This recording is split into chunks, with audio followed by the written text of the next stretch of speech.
原來辨別人民幣真假居然這麼簡單，只需要看一看這裡，輕輕鬆鬆就能分辨真假。那麼一起來看一看吧。雖然說現在已經是網絡時代，手機我們也離不開它，無論是購物、旅遊、坐車等等，都少不了手機支付，因此現金越來越少。但是其實我們也離不開現金，比如說我們在家裡面走親戚、包紅包之類的，或者是花壓歲錢，都少不了人民幣。那麼有人民幣的地方就可能會存在假幣，尤其是新型人民幣。像這種人民幣，有很多人很难分辨它的真假。今天在這裡就為大家分享幾個小技巧，輕輕鬆鬆就能辨別真假。首先，我們可以看這一條安全線，很明顯的看見它這個時候是處於紫色的，而我們稍微偏離一下，看一看，它就會變成黃色，再偏離一下，然後它就會变成綠色。不同的角度它会呈现出不同的颜色，而假币是很难仿制出来的。还有就是找出一个手机，打开手电筒，我们来照射一下这里，你看它会有一串的100字样，而如果是假币，那么这个100字样也是很难仿造出来的，这也是人民币它的防伪标志。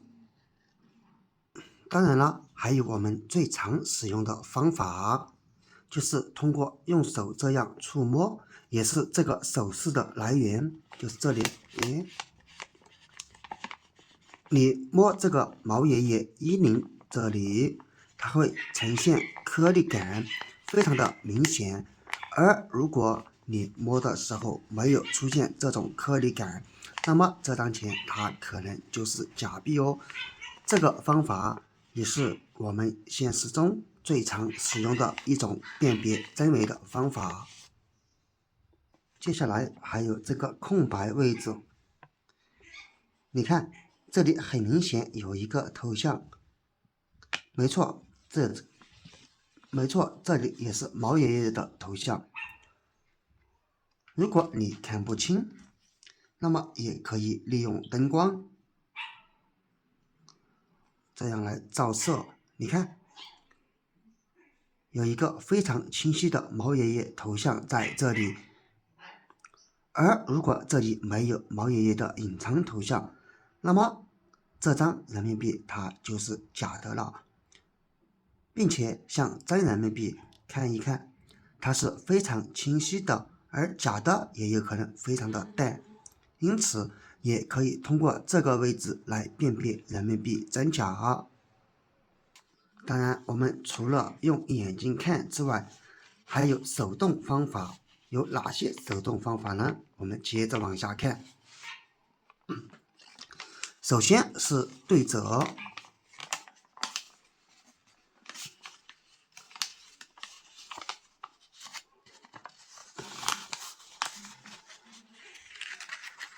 這樣上下對折一下，看。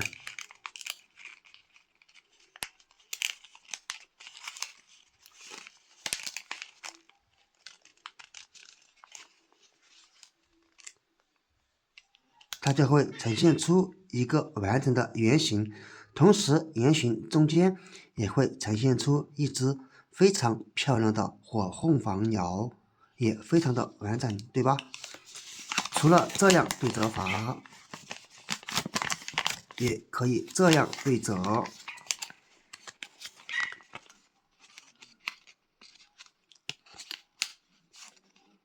看一看。這個花邊圖案也同樣的非常完整。如果這樣對接不上的，那麼這張錢它就是假的。上一遍也可以同樣用对接法。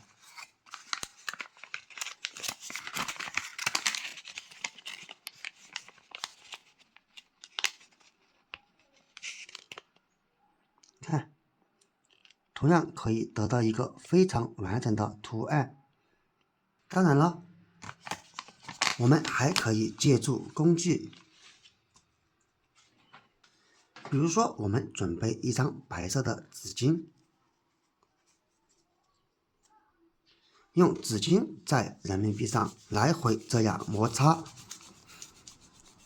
而它会呈现出怎么的情况呢？如果人民币它是真的，就会出现掉色的情况；反之，如果是假的，无论你怎麼摩擦，它都不會出現掉色的情況。我們來看一看效果吧。你看，而這個方法不僅僅適用100的人民幣，50的、20的，甚至是10塊的都非常的適用哦。當然，什麼面值的人民幣，它相對應的就是什麼樣的顏色，這一點大家都非常的清楚吧？這就是稱之為摩擦鑑別法。當然，還有最後一個方法，我又把它稱之為滴水鑑別法。因為人民幣它紙張不同，所以我們準備一滴水在人民幣上，無論你怎麼來回摩擦，人民幣它都不會出現爛掉的這種情況。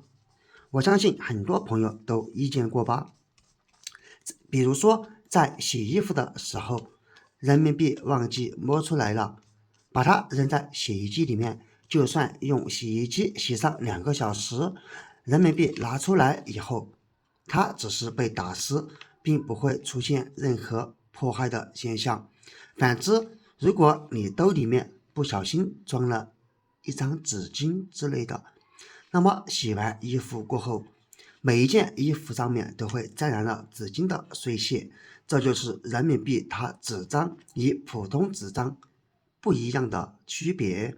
因此，如果你實在拿捏不準，可以用水這樣在人民幣上來回用力摩擦，你看都不會出現爛掉的情況，那說明這張錢它就是真的。